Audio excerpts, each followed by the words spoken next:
Hello everyone, welcome to the Ginger Snaps Here's month of Horror-WEEN, where I'll be discussing the Halloween franchise. I'm your host, Stephen Harold, and today we will be discussing Halloween, The Curse of Michael Myers, or Halloween 6, The Curse of Michael Myers, or Halloween 666, The Curse of Michael Myers. This movie had so many fucking different titles, so they decided, oh, let's go with the one that, didn't have the number in there. Anywho, this movie was released in 1996. Now, after the weird reception that Halloween 5 gave, Daniel Farrance decided he was going to just write it into continuity and try his hardest to make sure that the Halloween franchise literally just stayed the same, like pretty much how Chucky was. And decided to just write in the Man in Black as this cult leader, and the story just goes all kinds of shit. Now, I know that there was a producer's cut of this movie, and then there's a theatrical cut of this film.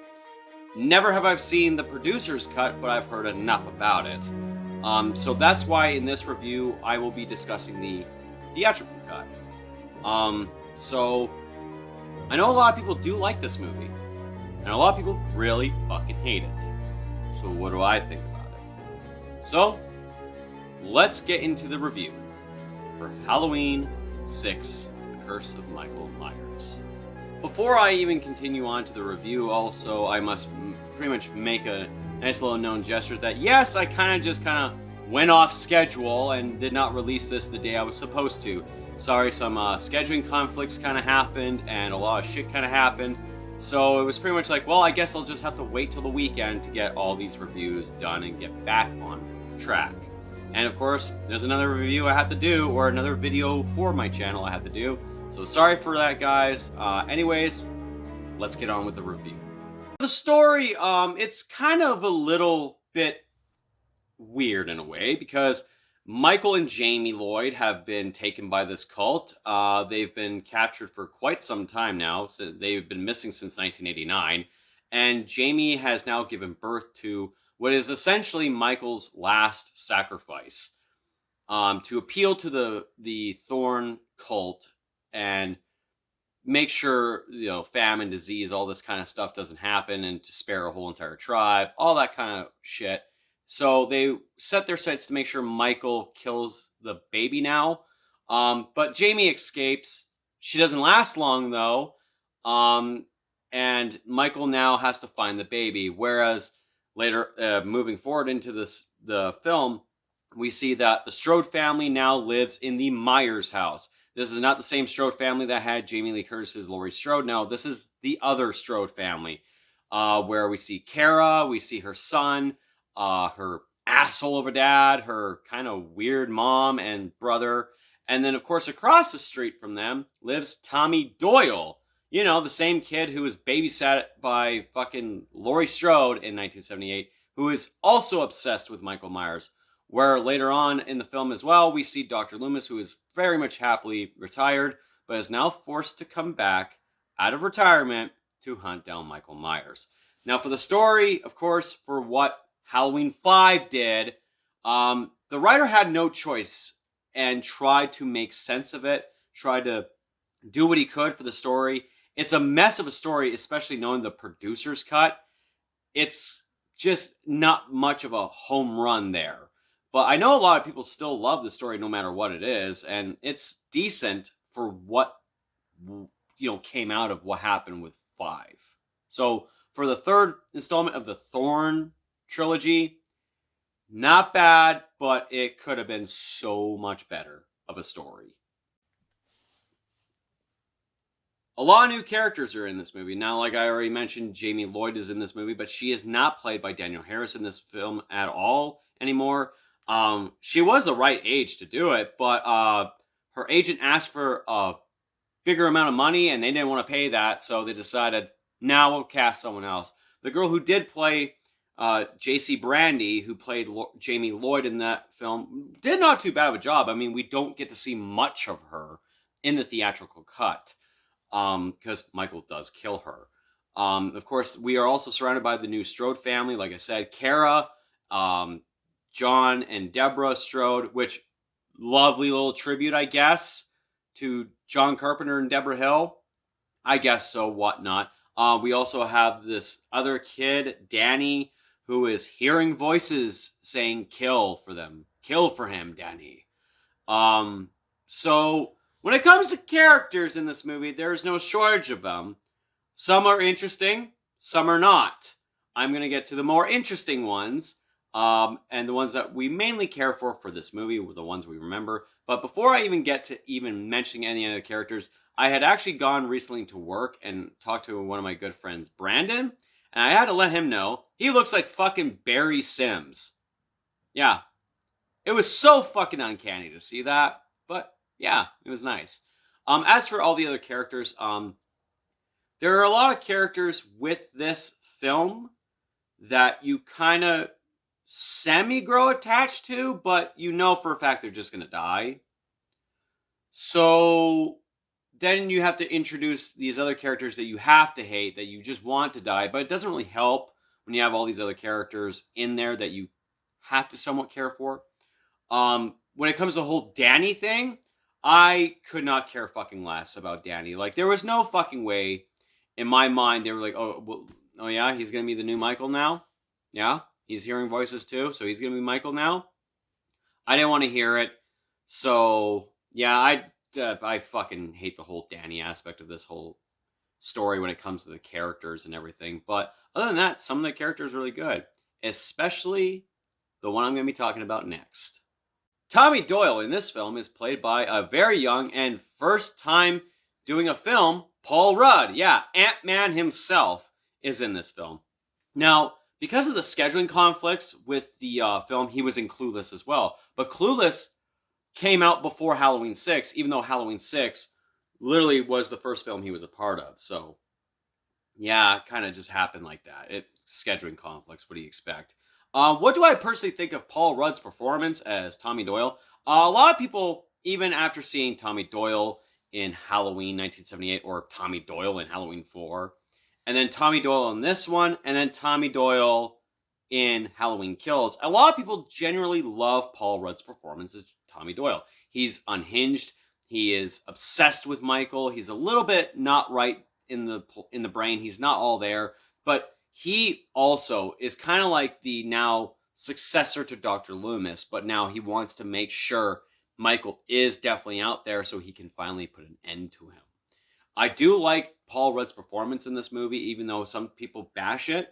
Originally, I didn't like his performance, but after rewatching it a few times over the years, and then obviously rewatching it for this movie review, I absolutely get a kick out of his performance in this film. So Paul Rudd does a fine job in this film.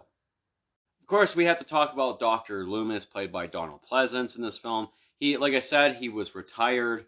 He was no longer fucking pursuing Michael anymore because they have disappeared. He just wants to live the rest of his life out. And when Michael comes back and resurfaces, it's, he has to just get out of retirement, and he then goes and helps with Tommy Doyle. He, is also accompanied by Dr. Wynn, who comes back to say, hey, I want you to run Smith's Grove, which is fucking weird. The guy is practically about to die in a few years, so why would you have him come back and run Smith's Grove? Are you retiring too? I don't fucking know. But yeah, when it comes to Donald Pleasance's performance, in this movie, he really slows down. He, not in a bad way. He slows down. He's not much, especially in the theatrical release. There is a little bit of less Loomis at the end of the movie. But of course, in the producer's cut, there's more Loomis. The thing that obviously, as you guys already know in the beginning of this video, obviously, as we all know, Donald Pleasance sadly passed away when they were about to do the reshoots for this new theatrical release, because the producer's cut no one wanted, so they hired the guys back to get the reshoots done. But Donald Pleasance obviously was not available, as he was practically dead. He passed away. So whatever footage they had of Dr. Loomis was all they had.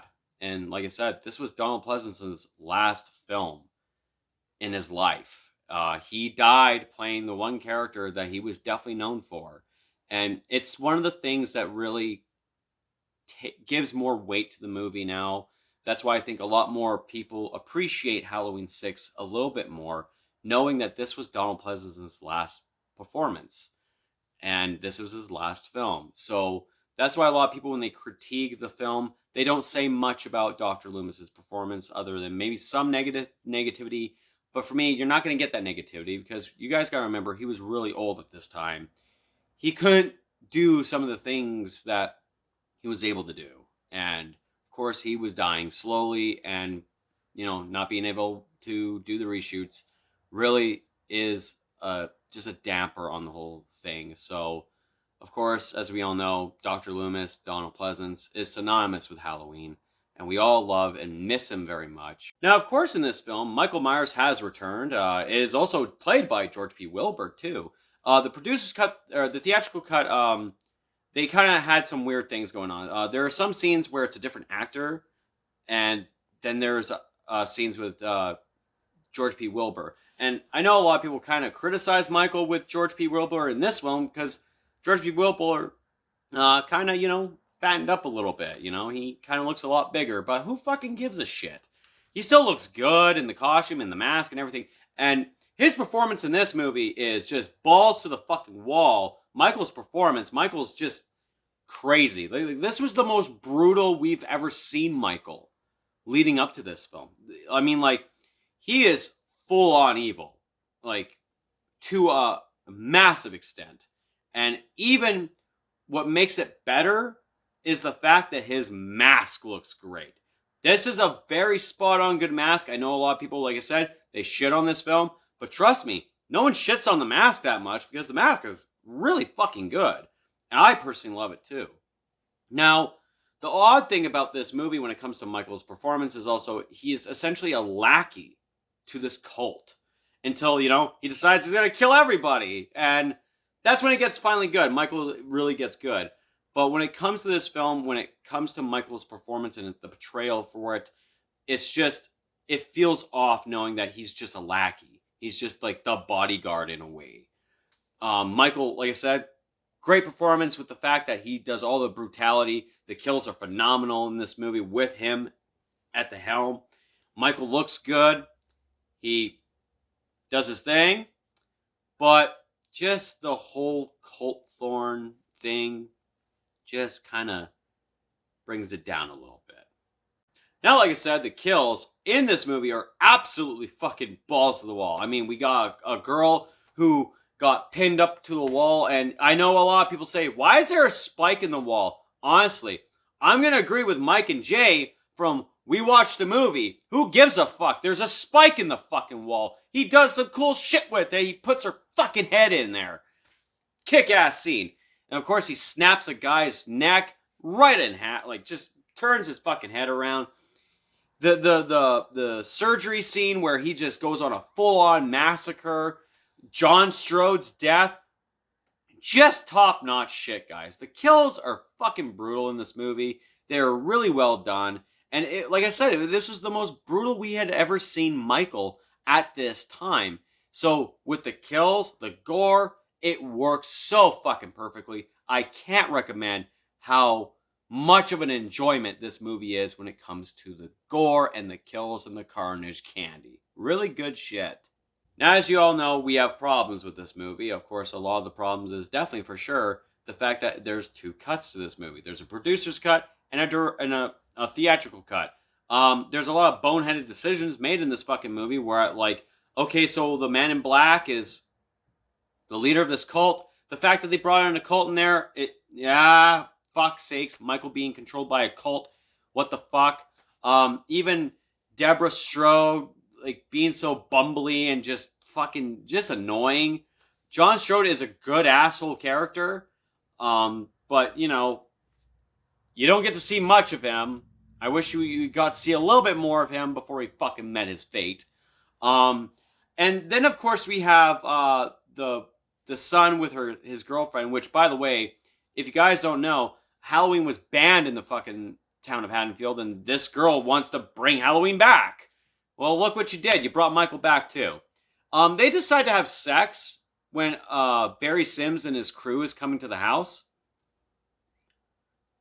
And he just wants to light candles to, set the mood. So, here's some advice. When you know company's coming, and you and your girlfriend or you and your boyfriend want to fuck, just, have a quickie, or, don't do it. But if you're going to do it, don't light fucking candles. Unless it's like Valentine's Day, don't light candles. Like, what the fuck? Anywho, enough of that. The problems with this movie are very apparent, and I understand a lot of people have voiced their opinions of the problems with this movie. I do have quite glaring problems with the movie. In fact, this trilogy is not quite my favorite timeline when it comes to the Halloween franchise. And this film does not really answer a lot of questions, but it sure as hell raises more. And sadly, we just will never get to have that conclusion. So I know a lot of you guys are probably wondering, oh, do you hate this movie? Actually, no, not really. This movie actually is very much a guilty pleasure for me. This is one of the Halloweens I can actually just decide, let's give it a watch. I mean, it also has that crazy mystique with the fact that a lot of people who watch Marvel movies never knew Paul Rudd was even in a fucking Halloween movie. So now it kind of made more people get interested in this film. I know my friend Brett, he loves this film because of Paul fucking Rudd. Okay. Other than that, bottom line, I know I am fully aware of the problems of this movie. The fact that there's a producer's cut, the fact that there was a lot of bullshit that was going on behind the scenes, the director being a piece of shit, the changes, all that shit. Either way, this movie to me is very enjoyable. I will actually end up popping this movie in a lot when it comes to a Halloween movie marathon. It's one of the films I put as a selection. You just gotta remind yourself, you're watching the theatrical cut or the producer's cut. Either way, like I said, I do enjoy the theatrical cut a lot more than Halloween 5. Now, I wonder what I'm going to think of the producer's cut. But until then, I really do like the theatrical cut. So, for my rating, I'm going to give Halloween, The Curse of Michael Myers a 6 out of 10. So tell me, guys, what do you think of Halloween 6? Do you actually prefer the theatrical cut? Do you prefer the producer's cut? Let me know in the comments down below. If you like this video, make sure you also hit that thumbs up and subscribe for more content. Also, don't forget to turn on the bell notification so you can get notified about my latest videos coming out and you can get up to date. Other than that, guys, that's it for me. This has been the Ginger Snaps Here's Month of Horror-WEEN. I am Stephen Harold, and in the next video, we will be discussing Halloween H2O 20 years later. Take care, and also remember, everyone's entitled to one good scare.